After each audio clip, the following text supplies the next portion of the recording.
Hello again, and good evening. It's time for Headliners. I'm Simon Evans, and my reason for not wearing a tie tonight will remain private. But before I introduce tonight's guest, let's have a stroll through tomorrow's headlines. The Mail leads with ex-minister Blair's aide told me to burn Iraq war evidence.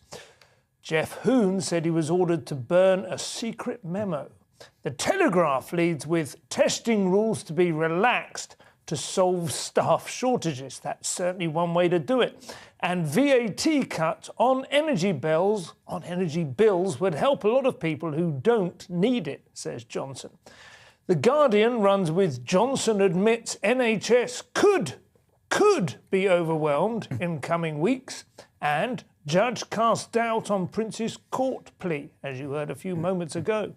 Finally, rise and extraordinary fall of Elizabeth Holmes. We will be taking a look at that case very shortly. The Independent has will Silicon Valley learn from Theranos, the same landmark fraud case against a blood testing startup which defrauded investors, and patient care warning as Johnson sticks to Plan B. The FT has travel and leisure shares surge on belief Omicron turmoil is waning. And that is good news because the markets are usually more reliable than pretty much any other indicator. EU demands seat at Ukraine talks as Moscow prepares to meet US and NATO. The Metro leads with PM, we can ride it out, hopefully referring to Omicron and not his own career. Also, girls were trafficked to Andrew. I shall be speaking to one of our guests about that shortly. Girls were trafficked to Andrew, says lawyer. The Eye has daily tests for key workers as PM sticks with Plan B. And Duke's hopes of having sex abuse case thrown out hang in the balance. The Sun also has we can ride the wave. That is referring to the Prime Minister's message earlier today and not the scantily clad woman on the left who is actually one of the new apprentices, it seems. The Times leads with PM, we can ride this out without new COVID curbs. And Judge deals blow to Andrew's hopes of dismissing sex claim. Those are the headlines. Let's have a look at them.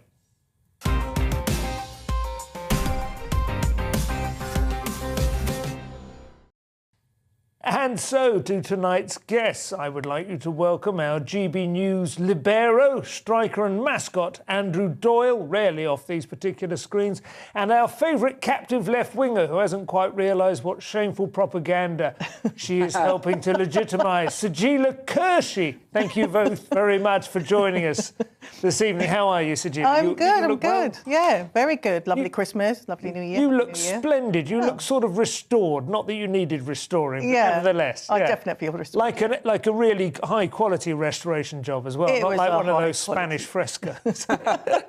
And Andrew, you look fine. You look okay. I'm good. I haven't made quite the effort with this bright red, wonderful outfit, which really puts your political credentials on that. Just very subtly. But it is also GB News friendly as well, with the blue backdrop. It is. It is so aesthetically pleasing as well. Yes, whereas you have gone for some of the less interesting colours on the just Union drab Jack. and cheap. That's basically You're a Saint's Cross of St Andrew, and you are Andrew, and you are possibly Cross. Who knows? It may vary from story to story.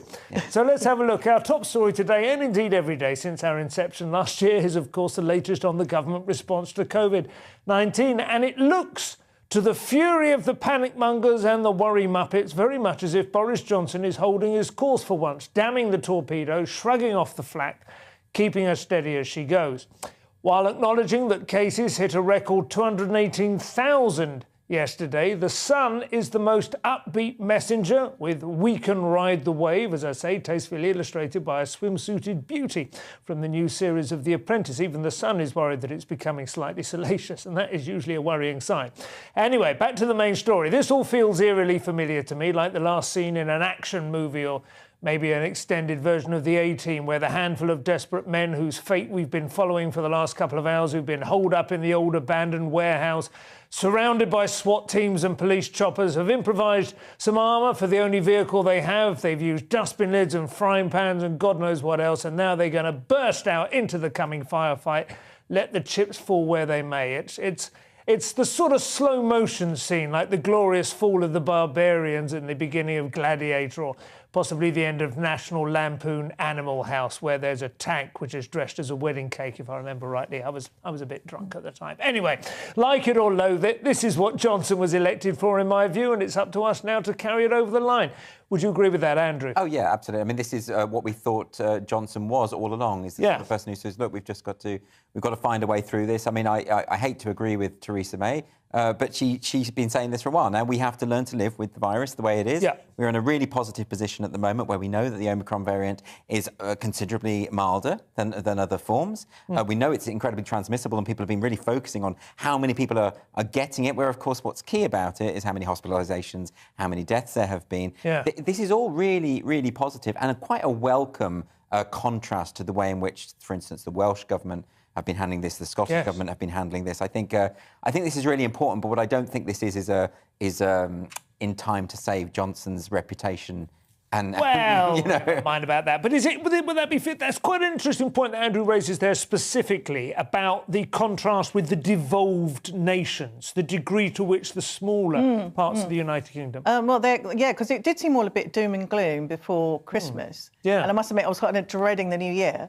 But having watched Boris today, he does seem to be rested as well, doesn't he? And he has come back with, you know, I have a bit of faith in him, dare I say it. But and I do think, yes, of course, there is a more positive picture being painted, but we still have got high hospitalisations, which obviously needs to be watched. And I think they've said that today, didn't they? But they have coaches now, don't they, outside the hospitals to take nurses to other parts of the country. They have like a SWAT team, kind of, effectively, which I think is quite cool. I think that's good, right? I do like that. I like that they've got these. But, you know, it's a shame that it didn't kind of happen sooner. Yes. That we didn't have that support with extra nurses and doctors, and they are going down with COVID. They are, you know, they're actually just really exhausted. I mean, having spent a lot of time in the NHS back and forth the last couple of years, I can see the difference in in the teams that they're exhausted. They're saying we can't cope.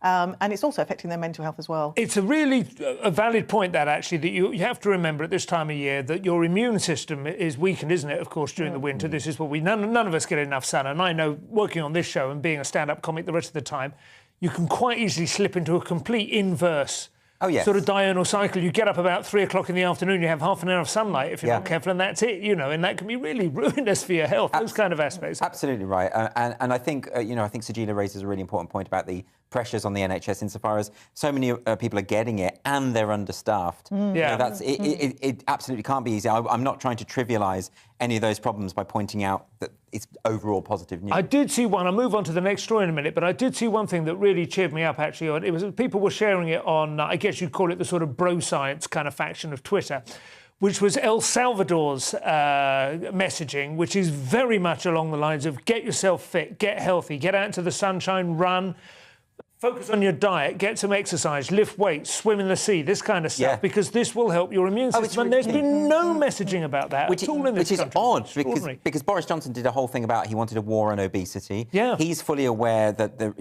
one of the reasons he ended up in ICU is probably his weight as well. That there is a correlation. Yeah. And, making sure the population is healthy is going to be a big priority, surely, in dealing with and this. Also might help us win Eurovision, I think. And where's Jamie Oliver when you need him? Absolutely, get him back out. Was it somebody Wick or something, wasn't it, in the first? Was it not Jamie Wick? What was his name? Joe Wicks. Joe Wicks, yes. And that's he was like a modern-day Mr. Motivator. He was, and he really kept everyone going in the first kind of wave. But I think we maybe need to bring him back now. That could possibly be career move. Why wasn't he in the honours, by the way? Absolutely, good point. Maybe he turned it down. That might be in his memoir. It may be.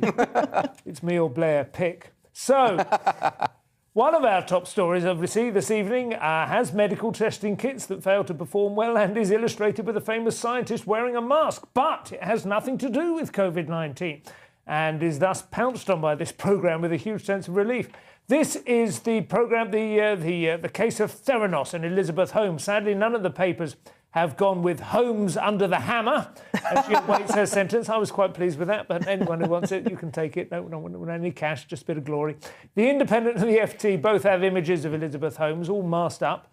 Yes, you're now observing scientific protocols, aren't you? And every inch Hannibal Lecter on his trolley. You have to wonder if the mask is there to prevent aerosol viruses dispersing or to stop her being able to deploy her famously persuasive baritone on the judge.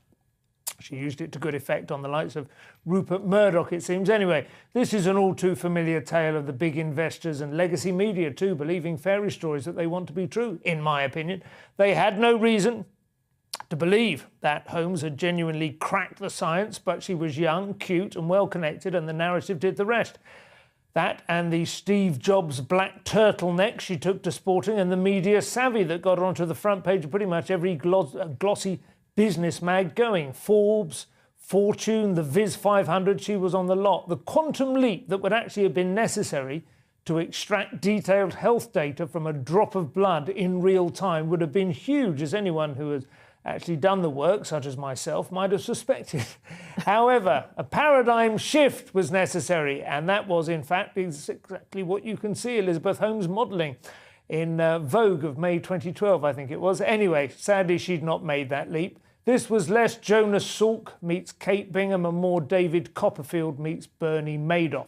But she was once, briefly, the world's youngest female billionaire, and at 37, she now faces the prospect of significant jail time. The question I want to ask you, Sajeela, is that a fair bargain? Was it worth it? I'm not sure it wouldn't have been such a bad deal. I don't know if she's getting a harder time because she is a woman and she's young and she's been so successful. And I have to say, I don't think any Can I billionaire... just hold you up there? She hasn't been successful. Well, she's been an outright fraud. No, there's no... She's not successful with elements of fraud. You can be a successful fraud. You can do well at fraud, and then you're a successful fraud. Okay, right? fine. As long as we understand that. In the criminal world, there's, she's probably done well compared to other criminals. Compared to, exactly. But I think any billionaire by the age of 31, and I think she said when she was 8 or 9 to her family, I'm going to be a billionaire, and she's sort of on, good, great. She became a billionaire.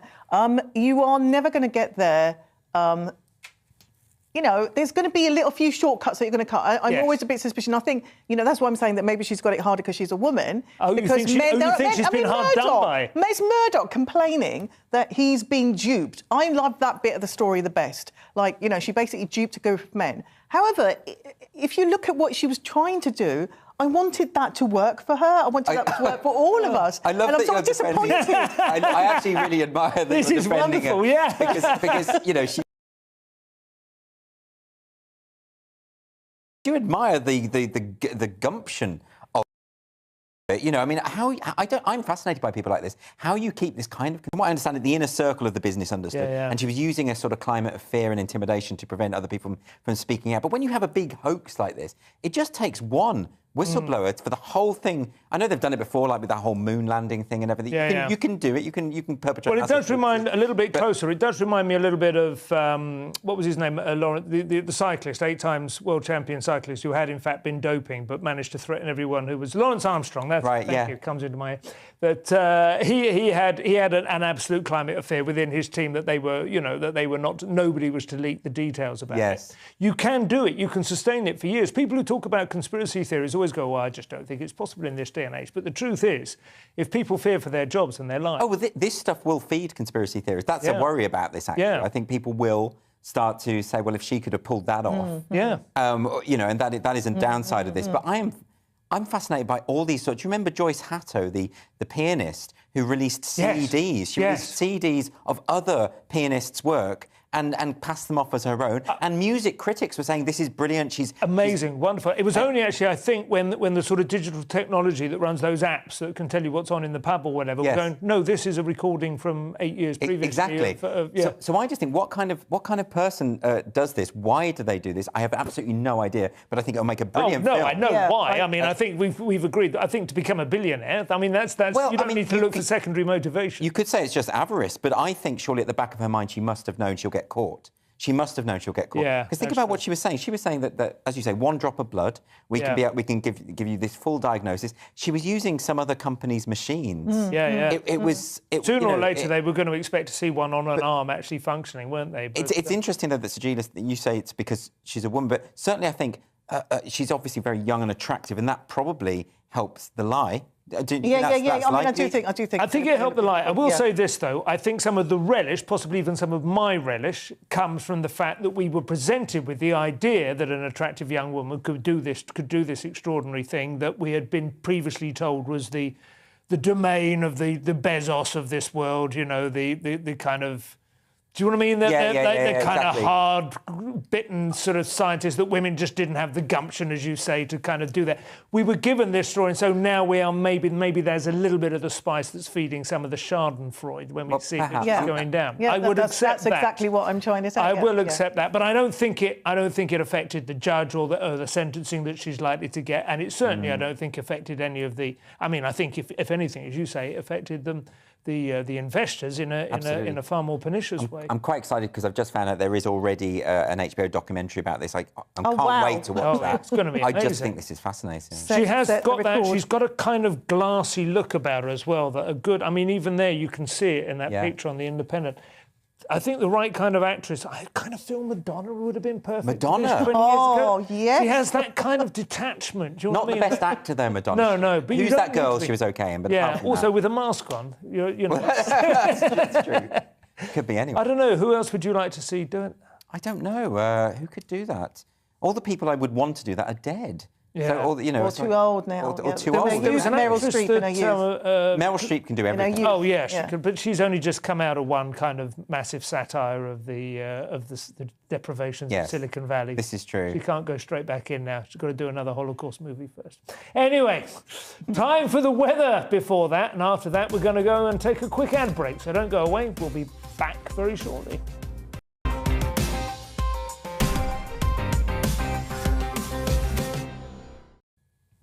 And welcome back to Headliners. I'm Simon Evans. With me are Sajila Kershi and Andrew Doyle. So the next story, this is interesting. The actress Emma Watson has been accused of anti-Semitism by Israel's former ambassador to the United Nations after she posted a message of support for the Palestinian cause on social media, on Instagram specifically, I believe. Andrew, I think you've got this one. I do. So Emma Watson, who, as we all know, was the star of Hermione Granger in the Harry Potter films, and she's very politicised, and she's been politicised for a long time. And I've seen a number of her sort of talks about feminism and various more social issues that she's interested in. But she's also in the past talked about Black Lives Matter, for instance, and transgender rights. But with this, she posted a meme on her Twitter, or maybe possibly her Instagram account. Yeah. And the meme was about a pro-Palestinian meme, and it had the phrase "solidarity is a verb," which it's not. It's a noun. I mean, that would have been my main point of contention. Well, yes, I was wondering whether that's why they were so angry about it. You know, as a grammar Nazi, you know, someone maybe who, she'd paid more attention to basic English and less to spells when she was at college. I mean, exactly. I would have been, as a former English teacher. Solidarity is a spell, possibly. That could have worked. Yeah. And then she wrote underneath it a full explanation of what she was saying. Yeah. Pro-Palestinian thing, and then the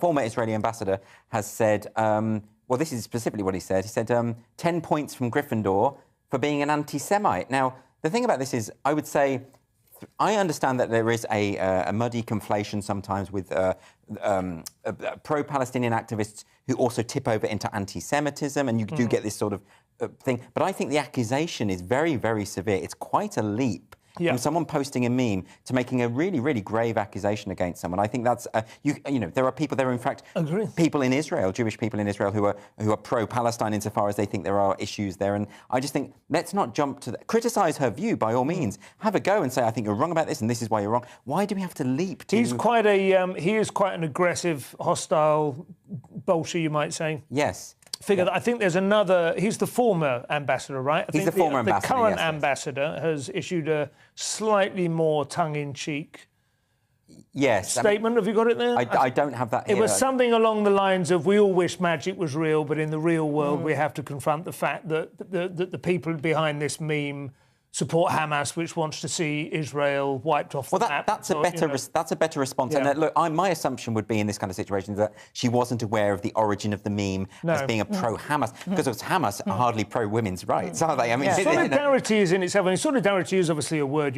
I'm sure you've probably stood on the front line of various protests and marches, shouting solidarity for one cause or another. Yeah. But for me, it always calls back to La Valenza and the first crack appearing in the Soviet war back in the sort of mid-1980s, I guess that was, right? And it was a hell of a thing back then, you know. But it does create the sense that there is a sort of right and wrong, rather than you are showing, because there's a lot of kind of slightly weasel-worded statements, I think, about this. The idea that solidarity is simply saying we express, we got your back, we got support. Well, it's the reduction of a very complicated situation to a slogan, isn't it? Yeah. And that's never particularly helpful. And this is something that often celebrities, when they get involved with politics, tend to do, is to reduce it. I don't know what you think. Yeah, I know. I agree that just so one-word slogans or two-word, they just keep it small. Yeah. And it's kind of. It's a headline, Emma Watson. Which is what Instagram is for, I guess. It's in solidarity with. I don't doubt her, her good intentions, and as you say, I agree with you that it's an over-exaggeration. It's like, and we keep doing this, especially on social media. But here you can't just keep throwing. When context is everything. Yeah. She is clearly not anti-Semitic. No. She is clearly not saying anything that's saying but she is allowed to comment, as many people are, against the government that's operating there. But that is a worry, isn't it? Because what that tactic does, it's a means to delegitimise the idea that the other person should have an opinion, which is why everyone on social media is a fascist or what tactic? The ambassador's tactic. The ambassador's tactic. Unless I would have to say, I kind of think that she's entitled to expect a degree of pushback because just because she is extraordinarily pretty and was gifted the most incredible role, at the age of 7 or whatever, and carried it off.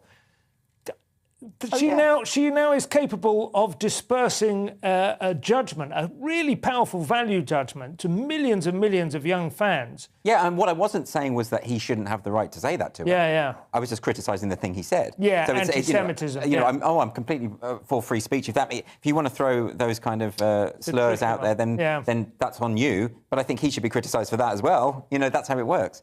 I think I would feel happier about this situation if there was a little more balance in the opinions that seem to come out of Hollywood and other young people whose celebrity rests on that, who have in fact disowned the very script and the very, parallel universe that they were given to play in by a woman whose own political views they have. Well, I'm sorry, go on. I was going to say, I think it's great that people who've got high profile have got opinions and they can support causes. And I know that Emma Watson particularly does support a lot of things. And in 2014, she became the United Nations Goodwill Ambassador for Women. But my take on this is, and I support her for what she said and not to be attacked by that, but is that where was her sisterhood when she basically relies everything, the platform she has, she owes to J.K. Rowling. Yeah. But she didn't support her. She didn't defend her. Yeah. And, so where's her sisterhood then? So I don't know, it's like you've been given these big platforms.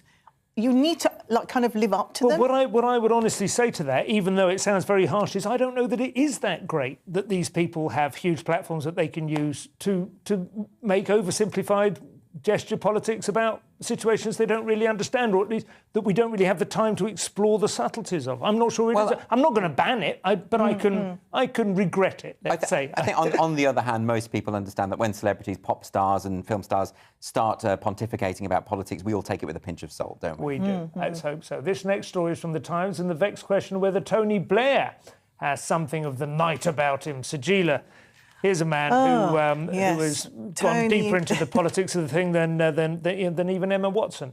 So basically, Keir Starmer has backed Tony Blair. Tony Blair's been given a knighthood, and 600,000 people have signed a petition to say that they don't want that to happen. And Keir Starmer's backing him, Tony Blair, and says he does deserve an honour, but on the other hand, he doesn't think that Boris Johnson does. Now, Blair's been made... surprise. No, but, that's not a surprising kind of statement for him to make.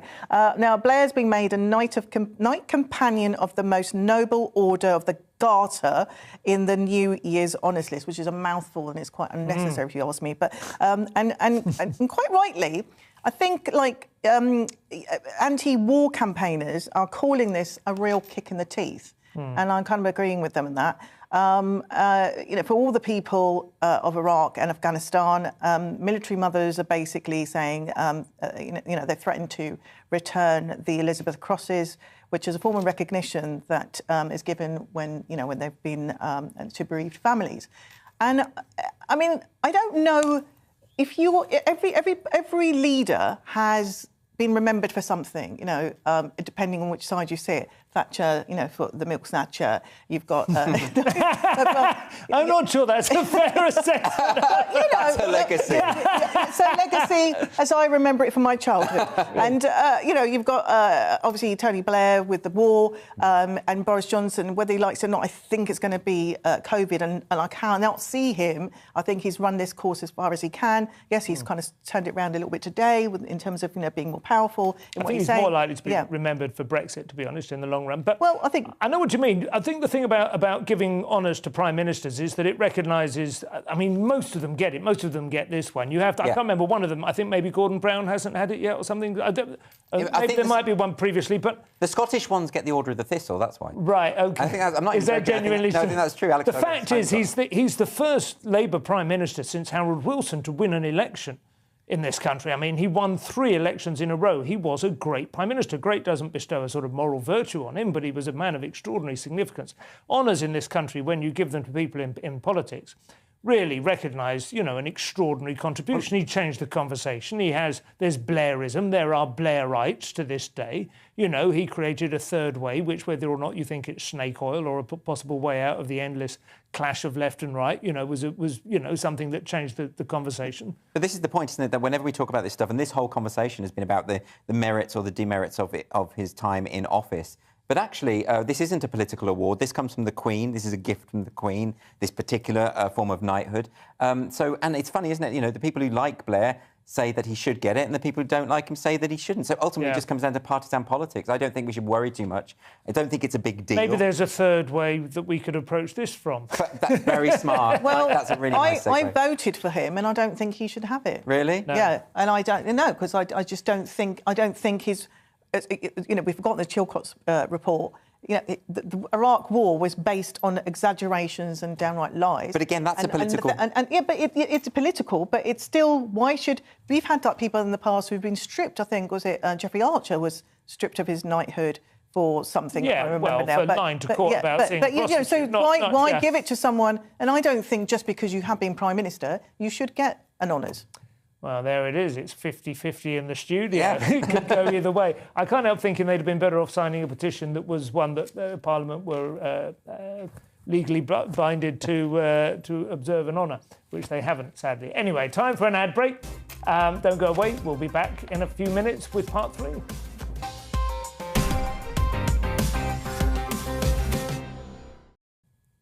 Welcome back to Headliners with me, Simon Evans. I'm joined tonight by Sajila Kershi and Andrew Doyle. Now, we have already been looking at the not white-collar crime, but actually rather appealing grey-collar crime of Elizabeth Holmes. However, a Belgian surgeon has now been performing what does look like a white-collar crime. He's been in prison for giving a sexist speech in an academic environment. Apparently, women aren't offering sexual favours for protection anymore. Is this true, Sajila?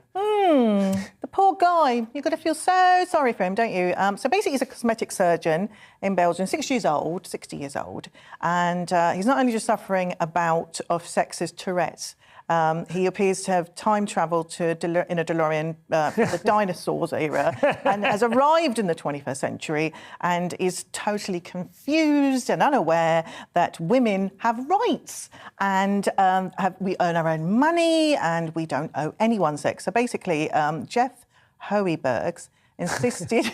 I think it's Hoeybergs.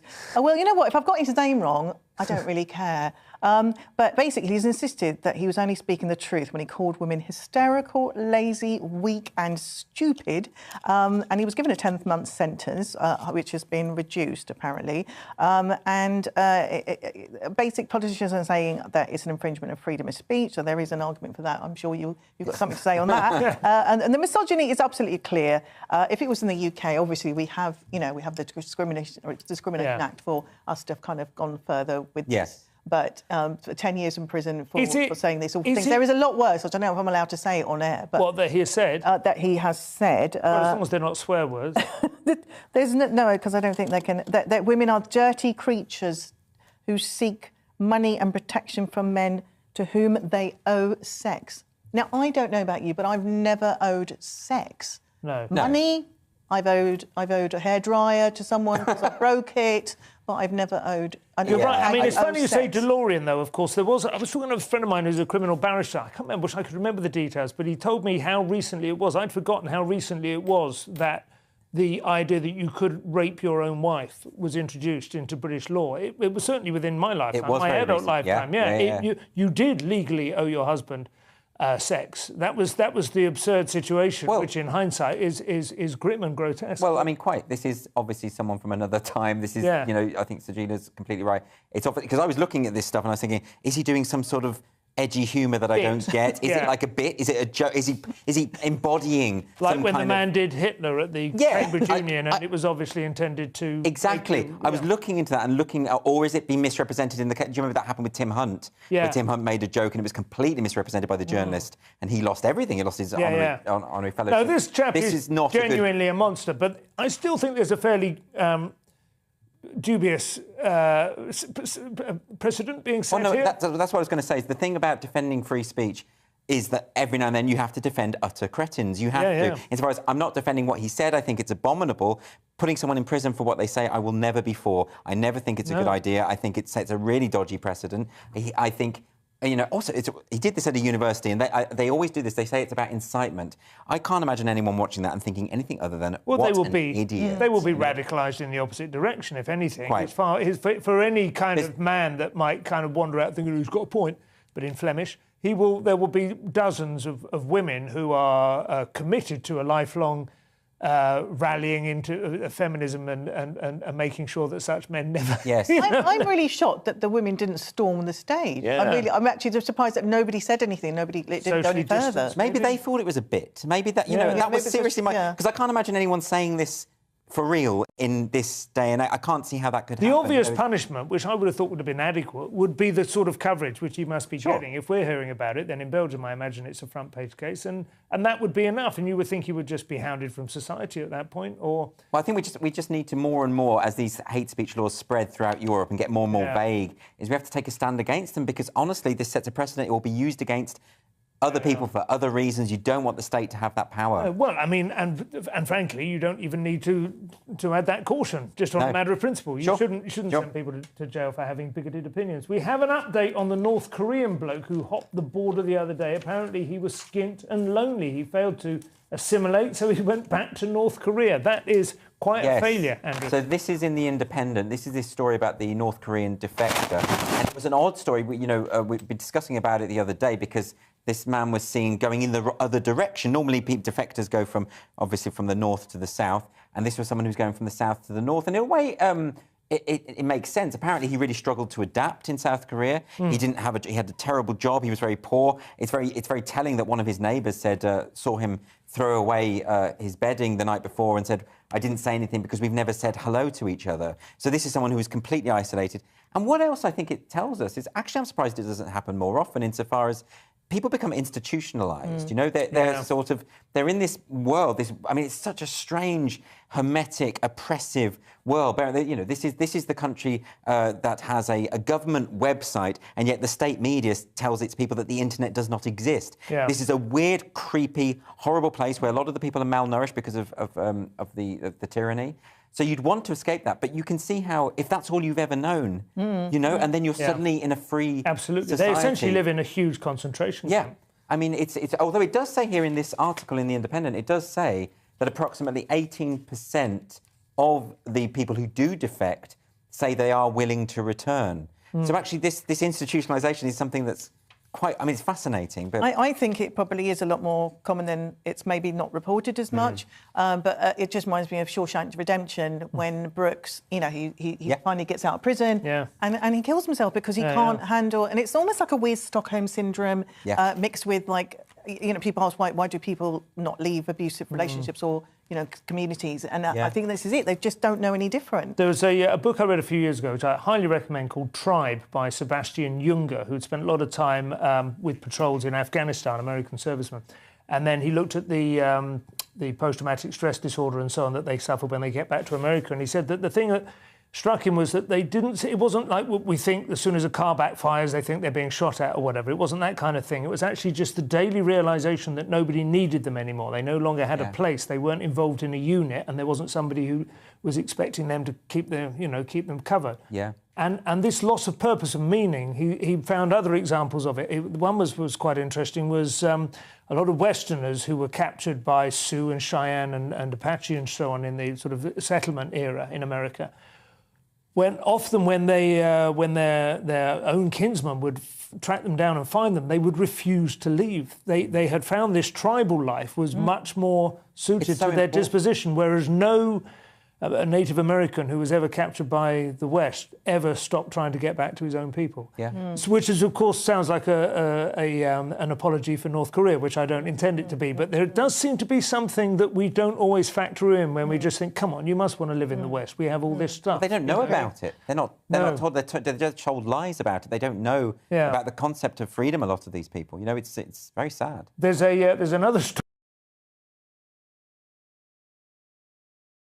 which is to do with Kim Jong-il inventing the burrito. I don't know whether have you got this? Yeah, one? I mean.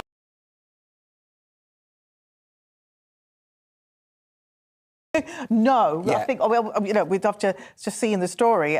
Basically, Kim Jong saying that he invented the wheat wrap and claimed that their sales are booming despite a food shortage. It's a little bit North Korea's Marie Antoinette kind of moment. You know, it's like, oh, there's no food. No, there's absolutely no food. People are starving, but let them eat burrito. Yeah, let them this isn't the first time. So this is his father. It's Kim Jong-un's father, Kim Jong-il. They say he invented the. But his father also apparently invented the hamburger. Right. Right. That was the claim, that he invented the hamburger, but he called it double bread with meat, which is a more accurate name because hamburger doesn't have ham in it. No. So I think that's absolutely fine. But the hamburger is named after the part of Germany that it comes from. I know. I was like making a flippant comment. Frankfurter doesn't have any furts in it either.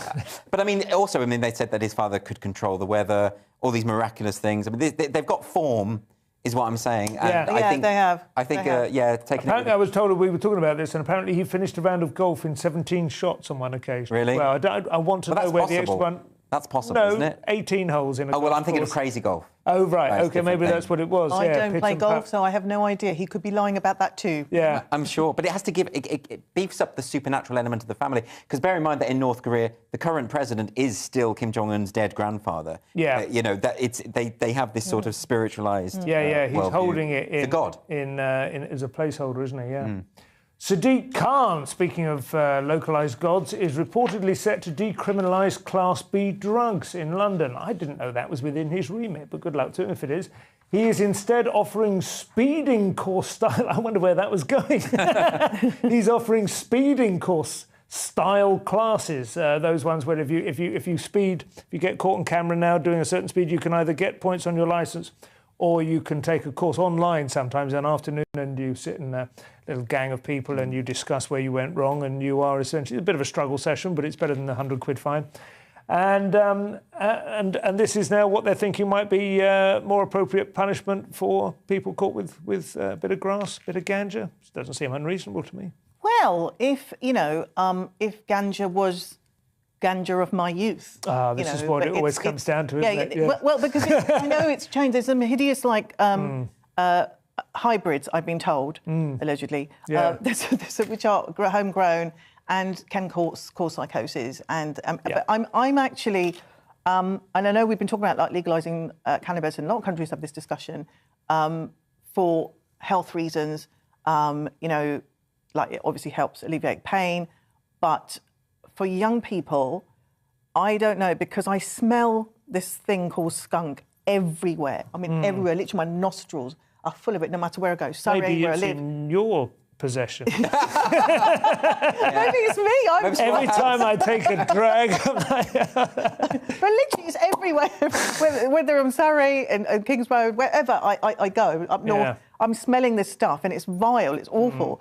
It is a sicklier smell than the stuff that occasionally would be found in original my weed. I don't even know. I don't know how far myself. I'm so out of my depth here into sort of drug talk, but I do find what's interesting is the conflict between him and Starmer. So Starmer's come out, according to this article in the Mail, Starmer has said explicitly that he is not in favour of changing the law, and there's this kind of this conflict here. But it's an intramural clash, is it? Yeah. Okay. I wonder why Sadiq.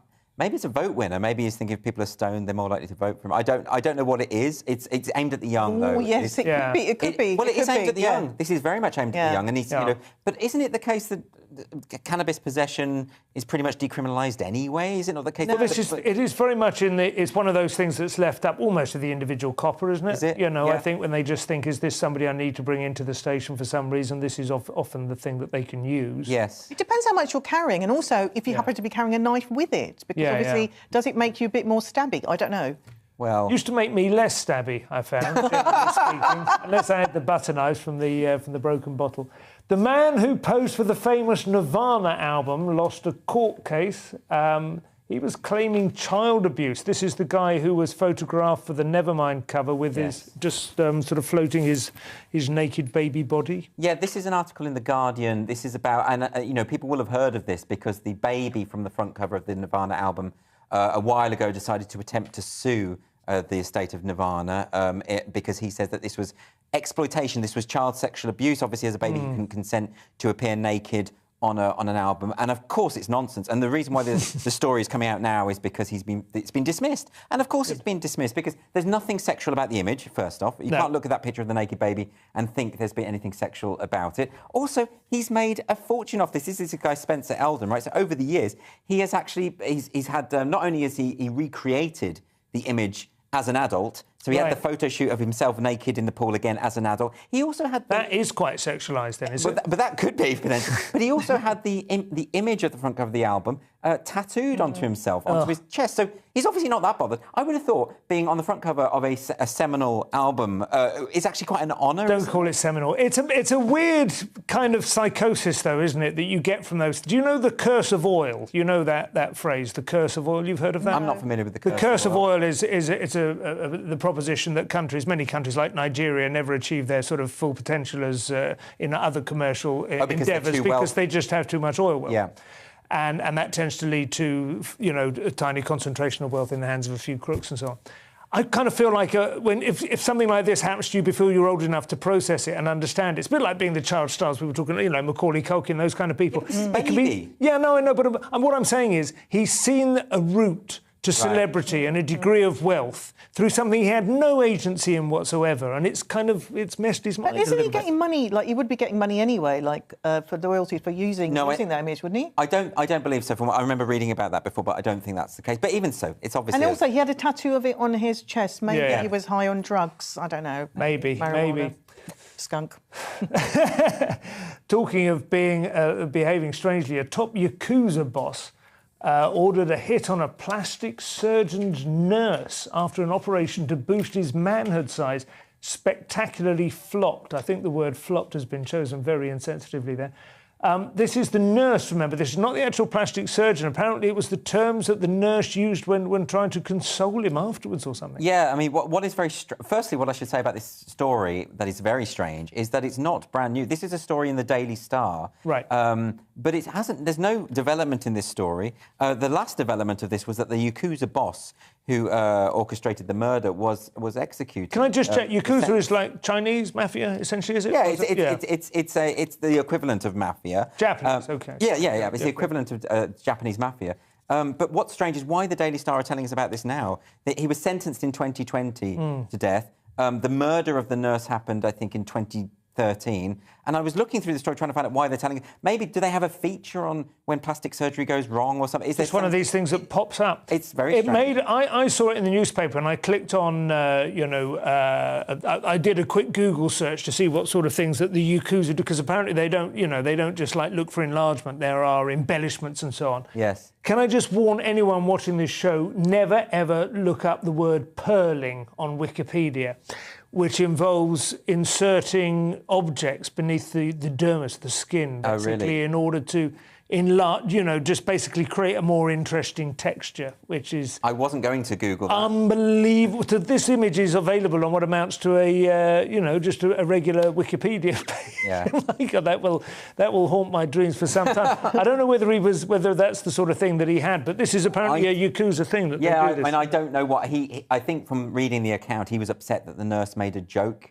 When he went in to complain about the procedure and what happened with the procedure. Yeah. And she said, well, it can't be worse. Something like, it can't be worse than those Yakuza gang tattoos you wear. That's right, yeah. So I think that's what it's really about. But it's actually a really grim story because she was brutally murdered, then he's sentenced to death, then he threatens the judge. So I have no idea whether Starr... I have no idea. You'd have to ask them. There's a lot of violence going on there. Yeah, well, a lot. Maybe the Daily Star thought, we've all been a bit down with the COVID and that. They thought there's nothing coming new to brighten us up. This is where the Sun will always triumph, isn't it? Yes, because they can take any story and make it feel like it's good news. Yes, that's right. That's right. Thank you so much. Well, thank you to my guests, Andrew Doyle and Sheila... I've forgotten your surname. Sheila Kershey. Kershey again, sorry, for joining me this evening. It's been an absolutely invigorating romp through the daily papers. You will be able to buy them for yourself tomorrow morning. In the meantime, Dominic Frisby will be in this chair tomorrow. Goodbye, and thanks for watching.